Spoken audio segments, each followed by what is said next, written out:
안녕하세요. 저는 지방에 사는 20대 후반 여자입니다.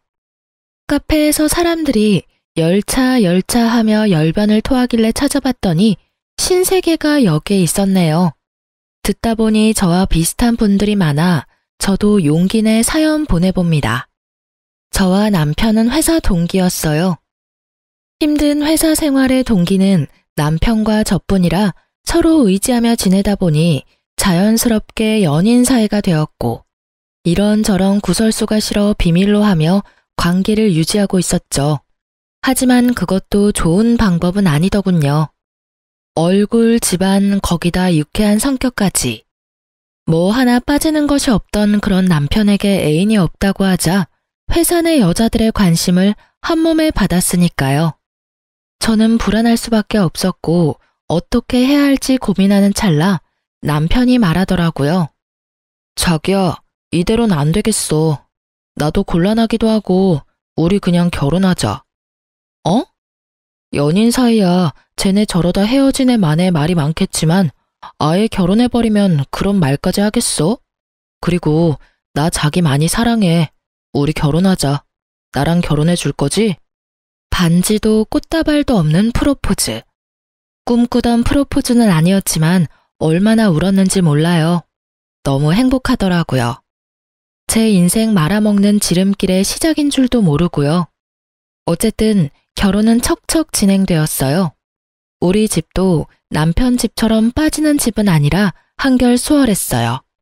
서로 줄 건 주고 받을 건 받고 단 한 가지만 빼고요. 자기야, 제발 부탁이야. 우리 엄마가 친정엄마처럼 아껴줄 거야. 싫다니까. 난 절대 시댁에 들어가서 시집살이 할 생각 따윈 없어. 말 들어보면 엄마 같은 시어머님? 절대 불가능하다고 하더라.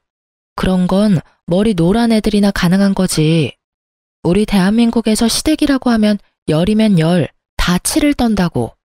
그런데 나보고 시댁에서 살자고? 절대 싫어. 남편은 저에게 시댁에 들어가서 살길 권했고 전 절대로 싫다며 거부했어요. 그럼 딱 3년만 지내다가 다시 나오자. 나와서는 내가 처가살이 할게, 쭉. 구미가 당기는 제안이었어요. 3년만 눈 딱 감고 살면 부모님과 함께 살아준다니까요. 지금 말처럼 평생은 아니더라도 단 몇 년이라도 부모님을 모시고 살아준다면 크게 손해보는 것 같진 않았어요. 전 며칠을 고민하다 그렇게 한다고 했죠. 그래, 자기 말대로 하자. 진짜? 진짜지? 자기 최고야. 자기 약속 꼭 지켜. 나 진짜 큰 마음 먹고 들어가는 거야. 그럼. 내가 딱 3년만 살아주면 자기 해달라는 대로 다 해줄게. 뒤늦게 안 사실인데 아버님이 3년은 모시고 살아야 재산을 나눠준다고 했더라고요. 어쩐지 남편이 그렇게 애걸복걸한 이유가 있었어요. 저흰 빠르게 결혼 준비를 마치고 그해 가을에 결혼했어요. 생각보다 시댁 생활은 괜찮았습니다. 제일 걱정이 컸던 시누이도 생각보다 괜찮더라고요. 거기에다 전 허니문 베이비까지 가지게 되어 식구들이 더 잘해주더라고요. 언니, 혹시나 오빠가 말 안 들으면 나한테 말해요. 내가 혼내줄게요. 오빠는 언니한테 잘해. 임신했을 때 남편 행동이 그렇게 중요하대. 언니가 먹고 싶은 거 있다고 하면 다 사주고. 알겠어? 그래, 알겠다니까. 진짜 귀에 딱지 않겠다. 너 가만 보면 우리 장인어른 장모님보다 나한테 잔소리를 더 하는 것 같아. 요즘엔 네 입만 봐도 겁이 나. 또 무슨 잔소리를 할까 싶어서. 오버 좀 하지 마. 내가 무슨 잔소리를 그렇게 했다고? 아버지, 제 말이 틀려요? 허허허, 요즘 네가 오빠한테 좀 그러긴 했지. 그래도 틀린 말 하나 없으니 잔소리라 듣지 말고 잘 새겨들어. 아가, 혹시 불편한 건 없느냐? 네, 아버님.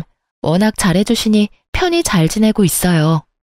가끔 어머님의 약간의 짜증 같은 것이 있긴 했지만 그러려니 했어요. 20년을 넘게 남남으로 살다가 하루아침에 가족이 되었는데 어떻게 다 마음에 들 수 있겠어요? 어쩔 수 없는 일들이 있기 마련이죠. 전 무사히 출산했고 사랑스러운 아들을 품에 안았어요.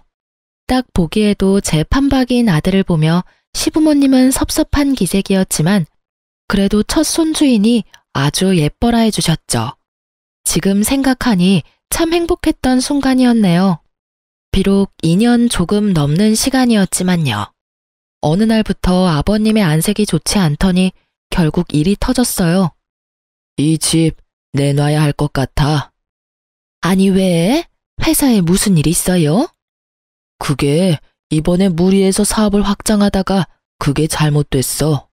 급하게 큰 돈이 필요한데 지금 당장 큰 돈 나올 때가 집밖에 더 있어. 그러니 어쩌겠어. 집이라도 팔아 부도부터 맞고 봐야지. 부도? 지금 회사가 그 정도로 힘들단 말이에요. 근데 왜 나한테 말 안 했어요? 당신한테 말한다고 해서 뭐 뾰족한 수 있어? 돈만 쓸 줄 알지 한평생 벌어본 적도 없는 사람이. 생각보다 좋지 않은 상황 같았어요. 남편은 퇴직금을 미리 받아 집에 보탬이 되었고 저도 퇴직금까진 아니지만 그간 조금씩 모았던 목돈을 들였어요. 최소한의 생활비만 내고 생활했기에 그 정도는 충분히 들여도 된다 싶었어요. 집이 문제였는데 부모님이 어떻게 하셨는지 연락하셨더라고요. 도와주시겠다고. 그래서 전 죄송하지만 도움을 받기로 했어요. 단 집은 사주시되 시댁엔 비밀로 하고 싸게 세를 주는 방식으로 도와달라고 했어요. 혹시나 한 번의 호의가 고마운 마음으로 끝나지 않고 계속된 도움을 바랄까봐 많이 걱정됐었어요. 아빤 제 뜻대로 친한 친구분을 통해 시댁 집을 사고 저희에게 싸게 세를 주신 다음 다시 아버지의 명의로 옮겼어요. 그래도 다행이다. 이사하려니 막막했는데 이사하지 않아도 되고 심지어 월세도 이렇게 싸게 살 수 있다니 말이야. 그러게. 그나저나 아버님 회사는 어떻대? 큰 고비는 넘겼는데 여전히 상황이 좋지 않아. 남편의 말대로 상황이 좋진 않았어요. 그렇지만 다 함께 힘을 모아 알뜰살뜰 살면 그리 어려운 상황도 아니었죠. 남편도 그렇고 저도 회사에 잘 다니고 있고 아가씨도 제 돈벌이는 하니까요. 하지만 한평생 돈 무서운 줄 모르고 쓰던 사람들이 하루아침에 변하지는 않더라고요. 어머님은 하루 걸러 하루에 하던 쇼핑을 여전히 하셨고 아가씨도 월급보다 카드값이 더 많이 나오는 그런 상황이 계속해서 이어졌어요. 보다 못한 아버님이 카드를 끊어버리고 상황의 심각성을 몇 시간을 설명하시더라고요. 그제야 두 사람은 생각이란 걸 하는지 과한 소비를 줄이려고 노력은 하더라고요. 그러던 와중 제가 굳이 말하지 않았던 사실을 알게 된 남편이 저에게 화를 내며 물어오더라고요. 당신 왜 말 안 했어? 뭘? 장인어른이 우리 회사 진짜 사장님이라는 거 말이야. 사실 저희 아빠는 제가 다니는 직장의 사장님이었어요. 아니, 정확히는 예전 사장님이셨어요. 제가 회사에 입사할 무렵 아빠는 좀 쉬고 싶으시다며 전문 경영인을 고용해 사장 자리에 앉히셨고 회사 일에선 물러나 계셨죠. 그래서 저도 회사 일을 배우기 위해 급하게 입사 준비를 했었고요. 그렇기에 저와 입사 동기였던 남편은 아빠가 회사의 실질적인 대표라는 것은 알 리가 없었죠. 저희가 입사했을 땐 이미 다른 대표가 정해졌고 정리도 다 된 상태였으니까요. 그게 왜? 내가 굳이 사실은 이 회사가 우리 아빠 거야 할 이유가 있어?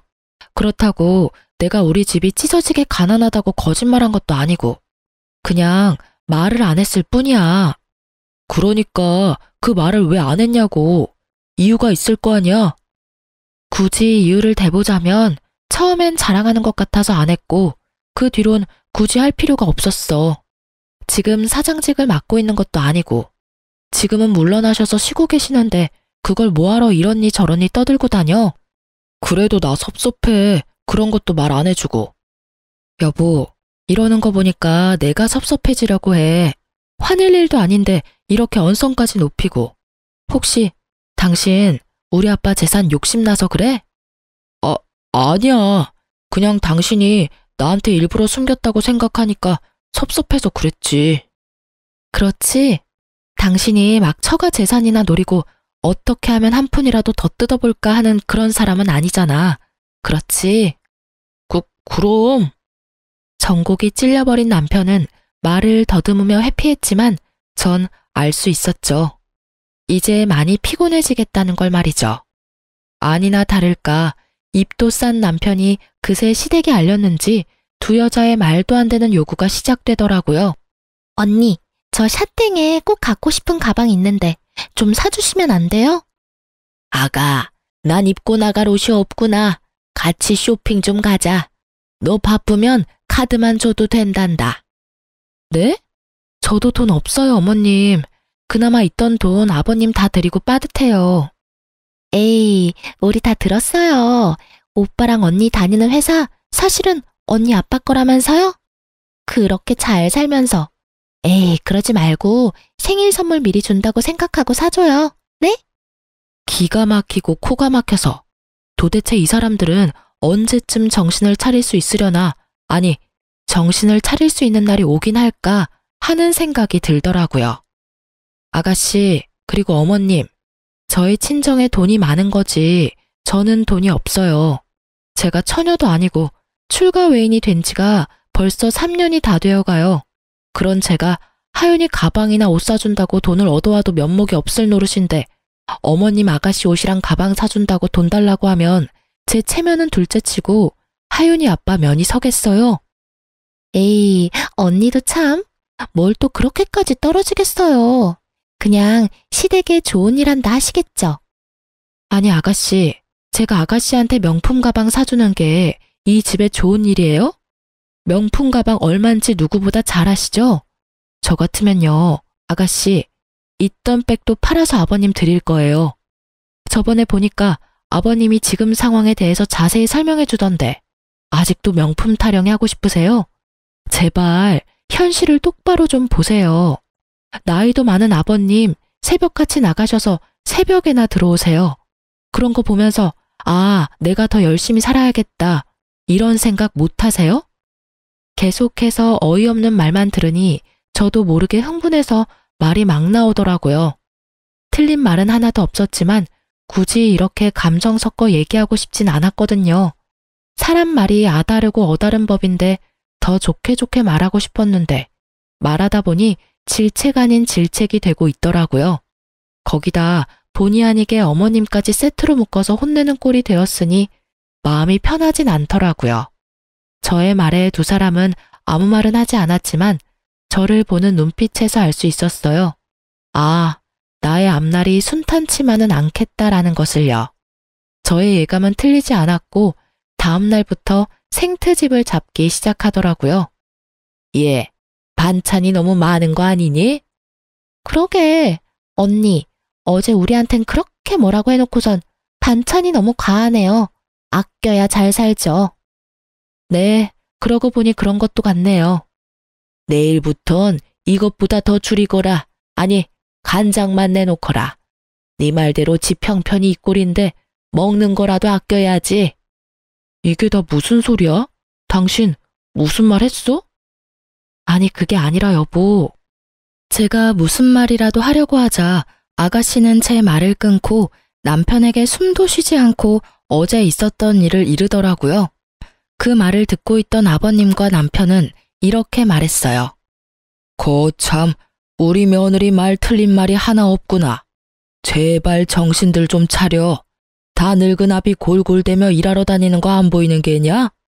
당신도 말이야, 밤마다 나 앓는 소리 들으면서 그러고 싶어?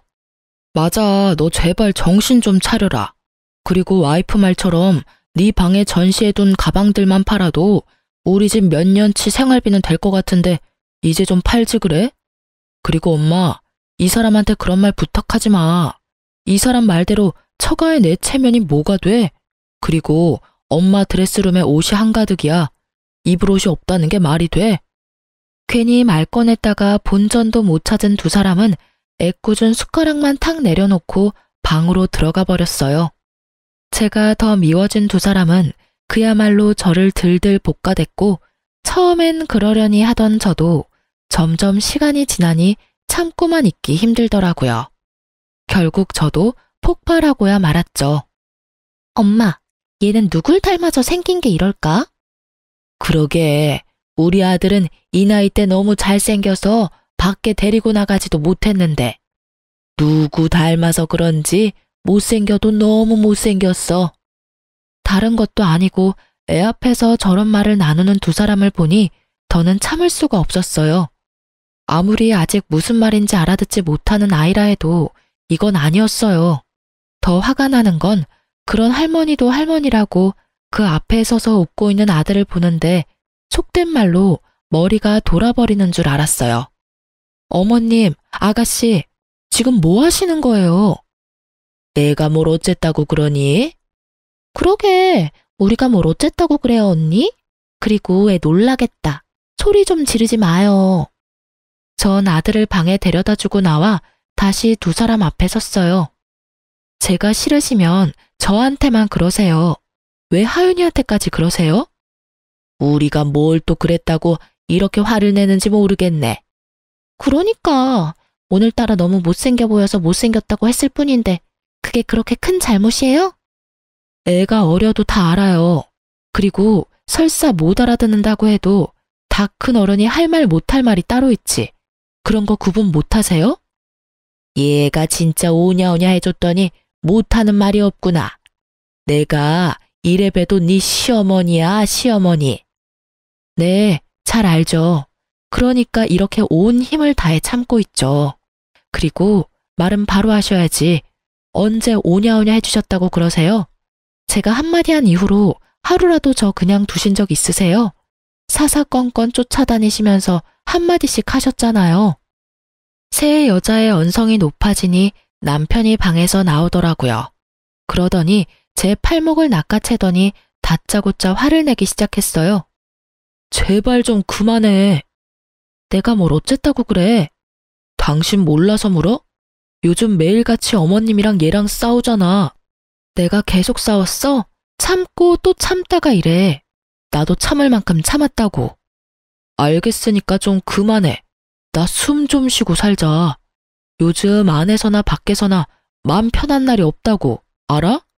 나라고 뭐 다른 줄 알아? 나도 힘들다고. 이유를 묻지도 않고 다그치는 남편이 얼마나 원망스럽던지. 그때 짐을 싸서 나왔어야 했는데 그땐 무슨 미련이 남았는지 꾸역꾸역 그 집구석에서 살았네요. 어느새 싸움은 남편과 저의 싸움이 되었고 상황이 심각해지자 어머님과 아가씨는 방으로 도망을 치더라고요. 그런 두 사람을 보며 남편도 방으로 가버리고 저도 아들의 방으로 갔어요. 그렇게 저희의 각방살이는 시작되었어요. 그나마 그땐 아주버님이 잘해주셔서 참고 살았던 것 같아요. 그렇게 대화 한마디 없이 지내던 어느 날, 갑자기 어머님과 아가씨가 180도 변한 태도로 저를 대하기 시작했어요. 어머 언니, 출근도 바쁠 건데 뭘 이런 것까지 하고 있어요? 이런 건 제가 해드릴게요. 네? 저 제 양말 찾고 있는데요. 이런 것까지 아가씨가 해주시게요? 아니, 그건 언니가 해도 되겠네요. 하여튼 뭐 시킬 일 있으면 시키라고요. 제가 감히 뭘 시키겠어요. 또 무슨 괴롭힘을 당할 줄 알고요. 에이 언니, 그러지 말고 우리 풀어요. 지난번엔 제가 철없이 굴어서 미안해요. 그래 아가, 화 풀어. 언제까지 한 집에서 이러고 지낼 거니? 이제 서로 웃으면서 잘 지내보자꾸나. 갑자기 달라진 두 사람의 태도에 무슨 일인가 싶었지만 출근해야 했기에 대화를 이어가지 못하고 자리를 떴어요. 출근해서 아무리 생각해도 왜 갑자기 태도를 바꾼 것인지 모르겠더라고요. 두 사람의 의아한 친절은 계속되었고 곧 저의 의문은 풀렸어요. 이유 없는 호의는 없다더니 그 말이 딱 맞더라고요. 시간은 흘러 주말이 되었고 그간 신경 쓰지 못했던 아이와 시간을 보내고 있었어요. 그런데 어머님이 다가와 잠시 나와보라 하더라고요. 전 남편에게 아이를 부탁하고 거실로 나갔어요. 아가씨와 어머님이 소파에 앉아 저를 기다리고 계시더라고요. 무슨 일 있으세요? 그게요, 언니. 분위기를 보아하니 부탁이 있는 것 같은데 말을 하지 못하고 있더라고요. 그래서 제가 말을 해보라고 닥달하자 어머님이 얘기를 꺼냈어요. 그게 아니라 글쎄 얘가 결혼을 하게 됐어. 진짜요? 축하해요, 아가씨. 이번에 선보신 변호사분 맞아요? 그래, 맞아. 근데 너도 알다시피 우리가 지금 형편이 이래서 얘 시집 보낼 돈이 마땅치 않아. 본론이 나오더라고요.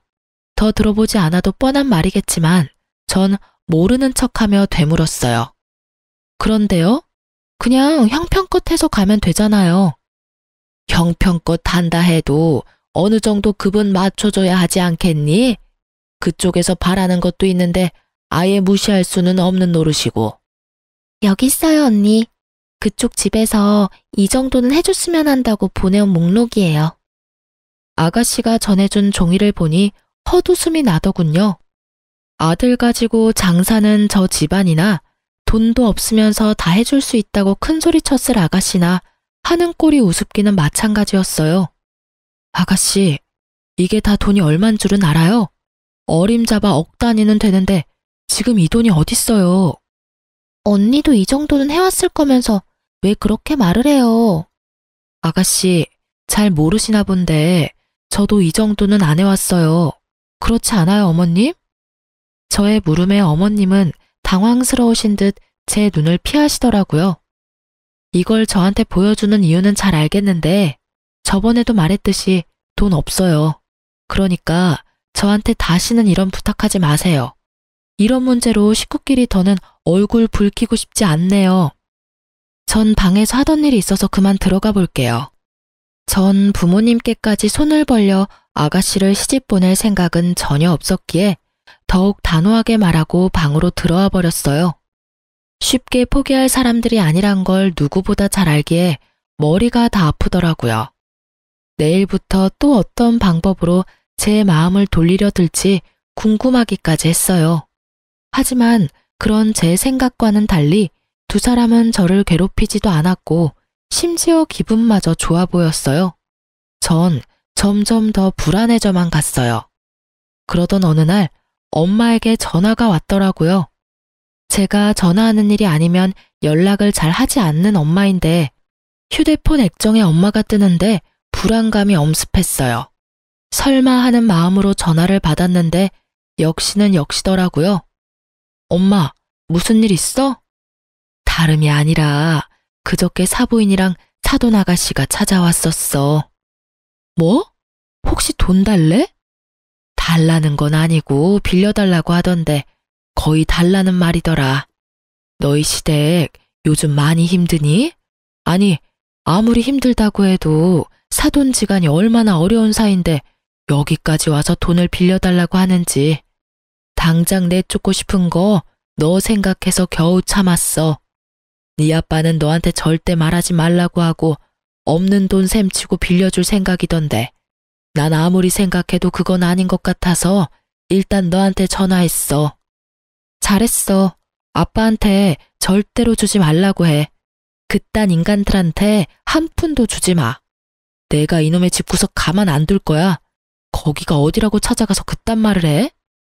흥분 좀 하지 마, 딸. 너 이럴까봐 나도 어제 하루 종일 고민하다 전화했어. 아닌 건 아니니까. 엄마 말처럼 아닌 건 아니니까 이래. 전화해줘서 진짜 고마워, 엄마. 덕분에 내가 정신이 번쩍 드네. 일단 끊어요. 내가 다시 전화할게요. 정말 정신이 번쩍 들더라고요. 그날 저녁 전 남편과 함께 퇴근을 하고 차에서 얘기를 나눴어요. 당신, 내가 지금부터 두 가지 선택지를 줄 거야. 당신은 두 가지 중 꼭 한 가지는 선택을 해야만 해. 무섭게 왜 이래?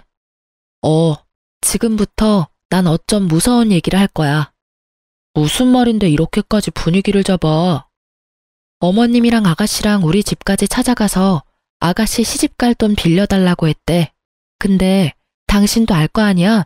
그게 달라는 말이랑 똑같은 거. 지금 우리 형편에 그 돈을 어떻게 갚아? 뭐? 진짜 그렇게까지 했단 말이야? 아직 안 끝났으니까 끝까지 들어. 그래서 말인데, 난 당신이랑 당장 분가해서 친정으로 들어갔으면 해. 웬만해선 지금 아버님 상황도 그렇고 해서 더 있고 싶었는데, 더는 무리야. 그러니까 당신이 결정해. 나랑 분가해서 친정으로 갈래? 아니면 나랑 이혼할래? 뭐? 나는 더는 이렇게 못 살겠어. 그러니까 결정하라고. 분가해서 친정으로 갈래? 아니면 이혼할래? 난 당신이랑 이혼하고 싶지 않아. 그렇다고 분가가 쉬운 것도 아니고. 나한테 하루만 시간을 주면 안 될까? 알겠어. 전 남편의 뜻대로 하루의 시간을 줬어요.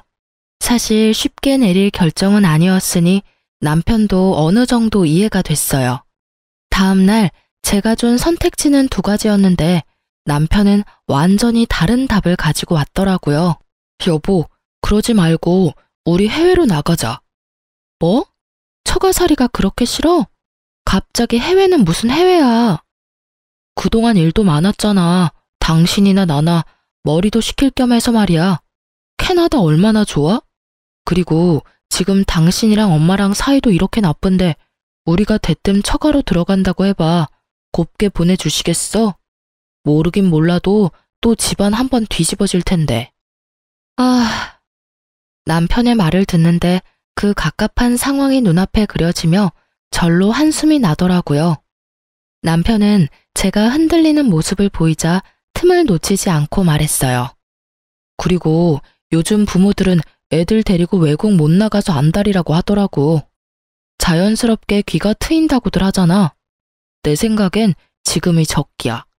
우리 하윤이 말 트이기 시작했는데 한국어는 물론 영어도 술술 나오겠지 않을까? 아직 말도 제대로 못하는 앤데 힘들진 않을까? 그러니까 지금이 딱이라고. 다른 사람들은 더 어릴 때 가더라. 어쩌면 우린 이미 늦었을지도 몰라. 지금 생각하면 말도 안 되는 일이었지만 그땐 남편의 제안이 달콤했어요. 그만큼 전 시댁 식구들에서 지쳐 있었고 하루빨리 벗어나고 싶은 마음뿐이었어요. 그 집만 벗어날 수 있다면 어디든 괜찮다는 생각이었으니까요. 거기에다 아들까지 들먹이니 혹했던 것 같아요. 그렇게 제가 정신을 차리지 못하고 있는 사이 남편은 빠르게 자신의 계획을 실행하고 있었어요.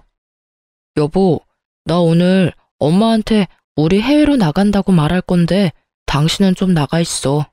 괜히 당신한테 불똥 튈까봐 걱정되어서 그래. 난 아직 결정 못했는데. 해외를 가든 처가를 가든 나가야 한다고 미리 말씀은 드려야 하니까. 아까 보니까 다 나가고 엄마 혼자 계시더라고. 혼자 계실 때 얘기해야지 동생 있을 때 얘기하면 당신도 알지? 상황 피곤해지는 거. 그러니까 요 앞 카페에 가서 있다가 내가 연락하면 와. 일단 알겠어. 좋은 게 좋은 거라고 기분 상하시지 않게 잘 말해. 걱정하지 마시고 얼른 가세요. 가서 여유롭게 커피나 한잔 하셔. 남편의 권유에 저는 서둘러 준비를 하고 집을 나섰어요. 남편의 말처럼 집 앞 카페나 갈까 하다가 오랜만에 친정이나 갈까 싶어 엄마에게 전화를 걸었죠. 여보세요? 엄마, 어디야? 나 지금 집에 놀러 가도 돼? 얘가 무슨 소리 하는 거야? 엄마 지금 병원이잖아. 아빠 입원하셔서. 뭐? 아빠가? 왜? 김서방이 얘기 안 하든? 김서방? 그래, 김서방이 너한테 말한다고 했는데 안 했어? 어쩐지 네가 찾아오지도 않고 연락도 없길래 바빠서 그러나 하면서도 이상했어. 네 아빠 폐암이란다. 전이가 안 된 데가 없어서 심각한 상황이야. 그러게 내가 그렇게 건강검진 좀 받으라고 말했건만 고집 부리더니. 상황이 많이 안 좋아? 응, 안 좋아. 멀쩡하던 사람이 갑자기 쓰러지는데 엄만 그때 생각하면 아직도 숨이 안 쉬어져. 얼마나 놀랐던지. 때마침 김서방이 집에 와 있었으니 망정이지. 아니었으면 그 길로 황천길 갈 뻔했어 네 아빠. 난 정신이 하나도 없는데 김서방이 네 아빠 병원까지 모시고 가서 그날 늦게까지 있다가 갔잖니. 아빠가 아프다니 거기에다 남편은 알고 있었다니. 전 어떤 상황인지 도무지 이해가 가지 않아 남편에게 묻기 위해 집으로 다시 갔어요. 집으로 들어서는데 대화 소리가 들리더라고요. 그래서 우리 분가하려고. 남편의 말소리가 들리며 순간 저는 집을 나온 이유가 떠오르며 아차 싶더라고요. 엄마와의 통화 후 일부러 자리를 비웠다는 사실을 잊고 있었거든요. 그래서 전 잠시 기다렸다가 들어가기로 했어요. 아빠가 아픈 이상 분가가 더 급한 상황이 돼버렸으니까요. 그런데 들려오는 대화 내용에 머리가 멍해지더라고요.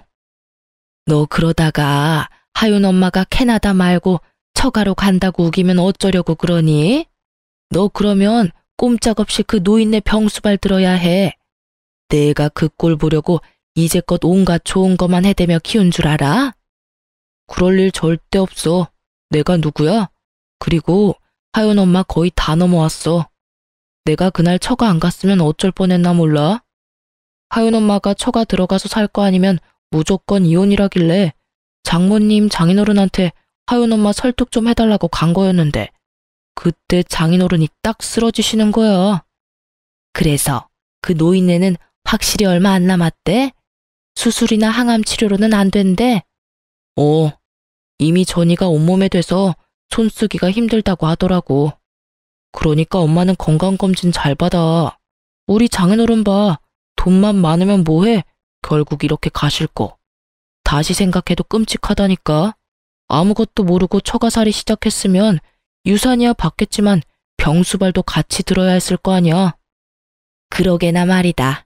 우리 아들은 어쩜 그런 생각을 했을까? 누구 닮아서 머리가 그렇게 좋니? 그러니까 병원에서 나오는데 해외로 가자고 해야겠다 싶더라고. 우리 집이랑 애 핑계 적당히 대면서 해외 어디로든 일단 가기만 하면 절반은 성공이지. 안 그래? 장인어른 더 심각해지셔서 연락이 와서 돌아와도 그땐 병수발 들 것도 없이 돌아가실 텐데. 그럼 그냥 재산만 내 몫이 되는 거라고. 하긴 자식이라곤 하윤 엄마밖에 없으니 앉아서 기다릴 일만 남았구나. 그러니까 엄마는 그 사람 자극하지 말고 조금만 기다려. 아니다. 마구 더 괴롭혀서 정신없게 만들어줘. 그래야 혼이 쏙 나가지. 그렇게 정신없을 때 비행기 태워버려야지 생각할 시간을 주면 안 돼. 엄마의 말과 두 사람의 대화가 겹치며 상황이 그려지더라고요. 그래요. 남편은 모든 사실을 알고도 저를 친정에서 아주 먼 곳으로 떨어지게 할 생각이었어요. 모든 사실을 안 그 순간에도 전 믿을 수가 없었어요. 내가 듣고 있는 것이 현실일까? 혹시 꿈이 아닐까? 하는 생각이 들었던 것 같아요. 너무 충격적이었죠. 그래도 한 입을 덮고 산 사람인데 내가 남편을 몰라도 이렇게 몰랐나? 저렇게까지 최악의 사람이 내 남편이 맞나? 그런 생각들이 머리를 스치더라고요. 이윽고 어머님과 남편의 신난 웃음소리를 듣는데 제 머릿속 모든 것이 산산조각이 나며 현실이구나 싶더라고요. 이혼만으론 절대 화가 풀리지 않는 이 상황에 저는 저 짐승 같은 것들을 구렁텅이에 처박기로 했어요. 아가씨, 일전에 혼수 비용 말인데요. 갑자기 그건 왜요? 제가 너무 심했던 것 같아서요. 제가 아빠한테 잘 말해볼게요. 정말요? 진짜죠. 고마워요, 언니. 그리고 어머님, 왜 그러니? 지금 사는 이 집 주인한테 연락이 왔는데 이번 달이 만기라면서요? 1년으로 계약하셨다고 하던데 만기 맞춰 집 비워달라고 하더라고요. 그러면 어쩌니? 이렇게 조건 좋은 집 찾기 힘들 텐데. 그것도 제가 한번 알아는 볼게요. 그래? 웬일이니? 옛날엔 자기한테 부탁하지 말라고 그렇게 뭐라 하더니. 생각해보니 아가씨나 어머님한테나 제가 너무한 것 같더라고요. 그래서 말인데 식구들끼리 여행이라도 가는 거 어때요? 전 하윤이 학교 때문에 그렇고 저랑 하윤이 빼고 다녀오세요. 이번 달 말 때쯤 다녀오세요. 하윤 아빠한테 말해놓을게요. 네가 정 그렇게 원한다면 다녀오지 뭐. 애써 웃음을 감추는 어머님을 보며 저도 웃음이 나오려 하는 걸 허벅지를 꼬집으며 참았어요. 그날 저녁 퇴근한 남편에게도 똑같이 제안했고 남편도 좋아하더라고요. 그러면서 다른 제안도 했죠. 여보, 그러지 말고 당신 사표 내는 건 어때? 갑자기 왜? 어차피 당신 지금 회사에 마음 뜬 거 아니야? 사표 내기 직전까지 갔는데 마음도 싱숭생숭할 거 아니야. 이왕 이렇게 된 김에 우리 아빠 좀 돌봐줘. 사실 우리 아빠 아주 아파. 이럴 때 당신이 좀 가서 얼굴도 비추고 그래. 이런 말 좀 입에 올리기도 싫지만 우리 아빠 아마 오래 못 사실 것 같아. 따로 도와주시는 분 계시니까 그냥 가서 말동무나 해드려. 제가 아무것도 모르는 척 운을 띄우니 멍청한 남편 새끼는 제가 진짜 아무것도 모르는 줄 알고 되지도 않는 연기를 하더라고요. 그 모습을 보는데 역겨워 토하고 싶은 걸 겨우 참았네요. 진짜? 그게 사실이야? 그럼 내가 자주 가서 말동무라도 해드려야지. 걱정하지 마. 남편은 그렇게 회사를 그만뒀고 전 아빠의 회사에서 남편을 잡음 없이 퇴사하게 했어요. 그리고는 이제 남은 건 시간이 빨리 흐르기를 비는 일뿐이었어요. 한 달이란 시간이 얼마나 더디게 가는지 당장이라도 업고 싶은 걸 그나마 절 여왕 떠받들듯이 떠받드는 식대 식구들을 보며 겨우 참을 수 있었어요. 참 속이 훤히 보이는 인간들이었어요. 제 입맛대로 굴어주니 어쩜 그렇게 사람이 변할 수 있는 건지 제 말 한마디면 그냥 껌뻑껌뻑 죽더라고요. 그리고 드디어 결전의 시간이 다가왔어요. 제가 계획한 날짜에 맞춰 시댁 식구들은 들떠서 여행을 떠났고 전 그 짐승만도 못한 것들의 짐을 모두 챙겨 현관문 앞에 뒀어요. 가전 가구는 이삿짐 센터에 맡겼고요. 네, 그렇습니다. 전 시댁 식구들을 내쫓을 계획을 세웠어요. 더는 그들의 배부르고 따뜻한 꼴을 두고 볼 수만은 없었으니까요. 얼마 후 여행에서 돌아온 시댁 식구들은 나와 있던 짐들을 발견하곤 집으로 들어와 득달같이 화를 내더라고요. 짐은 왜 저렇게 둔 거야? 집은 왜 이래? 가전 가구 다 어디 갔어? 텅 빈 집이 의아한 남편과 언니, 이게 다 무슨 일이에요? 내 가방들은 왜 밖에 나와 있는 거예요? 저게 다 얼마짜린 줄 알고 그런 짓을 한 거예요? 예, 입 다물고 있지 말고 말을 좀 해보렴. 이게 다 무슨 일이냐니까? 아버님을 제외한 나머지 식구들은 다 한마디씩 하더라고요. 조용하신 아버님은 대충 상황을 눈치채셨는지 집을 한 바퀴 둘러보시곤 어머님과 아가씨를 데리고 집 밖으로 나가셨어요. 혼자 남은 남편은 이 상황이 어떻게 된 상황인지 빨리 설명해 보라는 눈빛으로 절 보고 있더라고요. 그래서 전 남편의 궁금증을 풀어주었죠. 당신도 딱 보면 모르겠어? 오늘로 계약 만기잖아. 그것도 모르고 신나서 여행을 갔던 거야?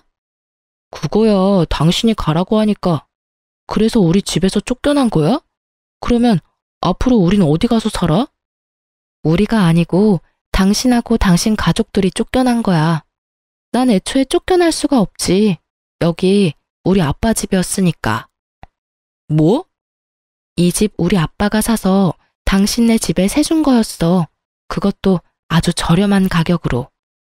우리 아빠는 그렇게까지 당신하고 당신 집안 사람들한테 호의를 베풀었는데 당신은 그런 우리 아빠 마음을 보란듯이 짓밟았더라? 내가 짓밟기는 뭘 짓밟아. 당신이 더 잘 알잖아. 내가 요즘 얼마나 장인어른한테 잘하는지. 잘 알지. 당신이 우리 아빠 많이 아프신 거 뻔히 알면서 나랑 외국으로 가려고 했던 것도. 그러다 아빠 돌아가시면 그 재산 빼먹으려 한 것도 말이야. 내가 잘 알고 있었어.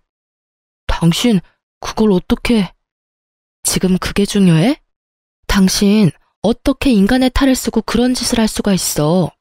먼 타지에서 아빠가 잘못됐다는 소식을 들으면 내가 얼마나 힘들지 그런 생각은 안 해봤어? 우리 아빠는 눈 감는 그 순간까지 하나뿐인 딸 얼굴도 못 보고 떠나실 수도 있었어. 그 심정은 생각해보지도 않았던 거야?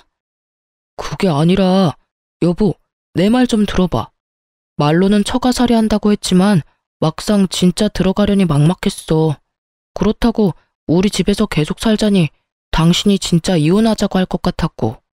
그러다가 차라리 외국에라도 나가서 사는 게 더 좋겠다 싶어서 당신한테 권했던 거야. 나도 다 좋은 뜻에서 그랬던 거야. 누가 그딴 거 궁금하대?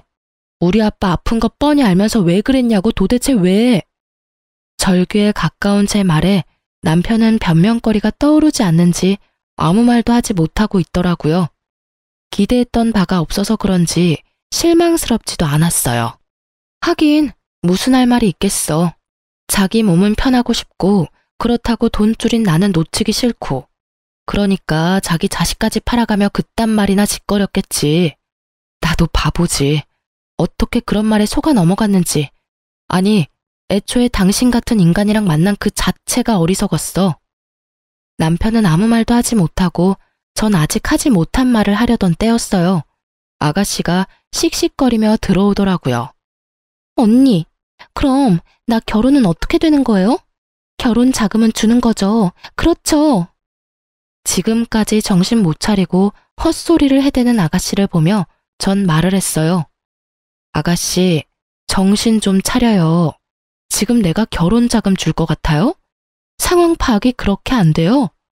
그렇게 시집이 가고 싶으면 아가씨 가방 팔아서 시집 가요. 그래도 비싼 애들이라 곱게 내놨으니까 상하거나 그러진 않았을 거예요. 언니, 결혼 자금 해준다고 했었잖아요. 제가 언제요? 아빠한테 물어본다고 했지 해준다고 한 적은 없어요, 저. 다 됐고 그러면 카드값이라도 줘요. 나 언니 말만 믿고 가정 가구 다 카드로 샀단 말이에요. 그거라도 달라고요.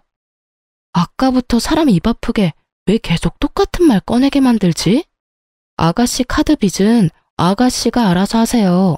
나한테 돈 맡겨놨어요? 왜 계속 나한테 돈 타령해요? 언니! 아, 이제 저 아가씨 아니, 너 언니 아니에요. 나 당신 오빠랑 이혼할 거거든요. 다 들었지? 이혼해 우리. 여보, 이혼이라니. 이런 일로 이혼하는 부부가 어딨어? 야, 이런 일로 이혼하는 부부가 많으면 그거야말로 큰일이야. 식구들은 나만 보면 돈. 남편이란 새끼 머리엔 처가 재산 손 안 대고 코 풀 생각으로 가득 차 있고. 아, 막막하다 막막해. 이런 집에서 난 내 아들 데리고 하루도 더 살기 싫으니까 너도 너 갈 길 가. 나도 내 갈 길 갈 테니까. 전 남편을 지나쳐 집을 나가려고 했고 그런 저를 남편이 붙잡았어요. 온몸에 소름이 확 돋더라고요. 전 팔을 뿌리치며 남편의 뺨을 때려버렸어요. 손도 대기 싫었는데 어쩌겠어요? 때려달라고 저렇게나 붙잡는데 때려줘야죠. 언니! 남편이 한 대 맞았다고 눈에 불을 켜고 고함을 지르는 걸 보는데 정말 눈을 찔러버리고 싶더라고요. 귀 썩을 것 같으니까 자꾸 부르지 마. 생각 같아선 다 확 죽여버리고 싶은 거 겨우겨우 참고 있으니까. 더 붙잡지도 말고, 알겠어? 제 살기 어린 표정을 본 두 사람은 어떤 말도 어떤 움직임도 없었고 그런 그들을 뒤로 한 채 그 집을 나와버렸어요. 남편의 상황은 그야말로 최악이었죠. 지금 가진 돈으로 어떻게든 월세방이야 구하겠지만 회사도 그만뒀고 아버님 사업도 힘든 상황에서 카드 빚까지 어마어마하니 생활조차 힘든 상황일 것이 뻔했어요. 거기다 어머님과 아가씨는 5살 애보다 철딱서니가 없으니 말 다 했죠 뭐. 최악의 상황까지 몰린 남편은 부모님을 찾아왔어요. 한 번만 용서해주세요. 장인어른 장모님. 이제 와서 이런다고 달라질 것이 있을 거라 생각하나? 자네는 생각이 없어? 내 몸만 이 모양이 아니었다면 내가 자네를 가만두지 않았을 거야. 여기가 어디라고 감히 찾아와서. 다 오해입니다. 제 말 좀 들어주세요, 제발. 다 오해? 자네가 어떤 생각을 하는지 어떤 짓을 했는지 내 다 들었네. 난 그런 줄도 모르고 내 한평생 일군 회사까지 도와주려 했으니 더 할 말 없으니 경찰 부르기 전에 얼른 썩 꺼지게. 무릎을 꿇고 울고불고 빌어본 듯 뭐 하겠어요? 이미 버스는 지나갔는데 처음 약속대로 처가살이 했더라면, 아니 시댁 식구들이 그런 짓까지만 하지 않았더라면 다 자기 것이 될 수 있었을 텐데요. 자기 무덤 자기가 판 거죠. 그렇게 쫓겨난 남편은 회사로 절 찾아갔지만 전 아예 회사를 그만둔 뒤였어요. 끝까지 몰린 남편은 더 최악인 짓거리를 하더라고요. 하윤이 내가 키울 거야. 뭐? 하윤이 내가 키울 거라고. 대뜸 전화 와서 한다는 말이 아들을 키울 거라니. 말이 되는 소리를 해. 당신이 무슨 자격으로 하윤이를 키워? 자격? 내가 하윤이 아빠인데 그거면 자격이 충분하지. 다른 자격이 또 필요해? 아, 정말 이렇게까지 구질구질하게 나올 거야? 그래, 알겠어. 해보자 끝까지. 전화를 끊은 저는 이혼 전문 변호사를 선임했어요. 그리고 가뿐하게 소송에서 이겨 2번 다시 아들의 이름도 꺼낼 수 없게 만들어 주었죠. 이혼 후 남편은 공사판에서 일용직을 하며 지낸다는 말을 들었어요. 아가씨는 파혼당했다고 하고요. 그 아끼던 가방은 팔았는지 어쨌는지 모르겠네요. 아버님 회사는 큰 위기를 넘겼지만 아마 힘들 것 같다고 아빠가 그러시더라고요. 알고 보니 그래도 사돈이라고 아빠가 도움을 주시려고 알아보셨대요. 다시 생각해도 그때라도 빠져나와서 얼마나 다행스럽던지. 자칫했으면 피 같은 부모님 돈으로 그 빌어먹을 집구석 좋은 일만 시킬 뻔했네요. 이혼 후 저는 잘 지냈어요. 병원에서 더는 가망이 없다는 아버지를 모시고 제 아들과 함께 가까운 근교로 여행을 다녔어요. 마지막까지 병원에서 시간을 보내고 싶지 않다는 아빠의 뜻에 따르기로 했거든요. 처음엔 많이 반대했지만 공기 좋은 곳에서 손주 재롱을 보며 더없이 행복하다는 아빠를 보며 잘한 결정이라고 생각했네요. 결국 아빠는 하늘나라로 가셨지만 떠나시던 그날까지 저를 보며 환히 웃어주셨어요. 요즘은 경영 공부에 힘쓰고 있어요. 큰 회사는 아니지만 그래도 회사를 꾸리려면 전문적으로 배워야 하니까요. 걱정이 컸던 아들도 매일같이 싸우던 꼴만 보이던 때보다 한결 더 편안해 보여요. 요즘엔 못하는 말이 없어 엄마와 제가 당황스러울 때가 많지만 그마저도 사랑스럽네요. 어때요? 많이 답답하셨을까요? 저도 지금 생각해보면 많이 답답한데 그땐 참는 것이 최선이라고 생각했어요. 그래도 더 늦지 않게 정신 차린 걸 위로 삼으며 잘 살아보려고요. 그럼 전 물러가 볼게요. 긴 사연 들어주셔서 감사합니다.